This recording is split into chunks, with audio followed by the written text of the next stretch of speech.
সার্বজনীন দুর্গোৎসবের মণ্ডপ তৈরি হচ্ছে। মণ্ডপ প্রায় শেষ হয়ে এসছে, কারণ এটা হচ্ছে বিখ্যাত পুজো, কলকাতার বিখ্যাত পুজো। নেতাজি সুভাষচন্দ্র বোসও এই পুজোতে একবার সম্মিলিত হয়েছিলেন, একাধিকবার, একবার বলাটা ভুল হবে, একাধিকবার সম্মিলিত হয়েছিলেন। এই পুজো বিখ্যাত পুজো, সমস্ত কিছু নিয়ম কানুন মেনে এই পুজো হয় প্রত্যেক বছর। একই রকমের মূর্তি, একই মূর্তি, এখানেই ঠাকুর তৈরি হয়, এখানেই নির্মাণ কার্য চলে।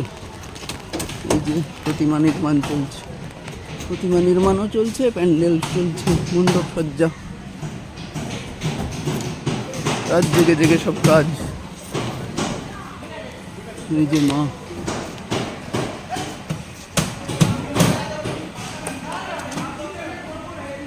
মা জয় মা, নির্মাণ কার্য চলছে।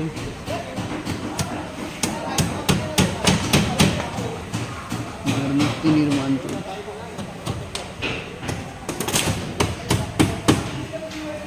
থেকে মুখটা ভালো দেখা যাবে মায়ের, একদম এখান থেকে মায়ের মুখ ভালো দেখা যাচ্ছে।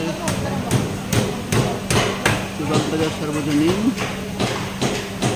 একই রকম, প্রত্যেকবার একই রকম মাতৃমূর্তি হয়, অপূর্ব মূর্তি।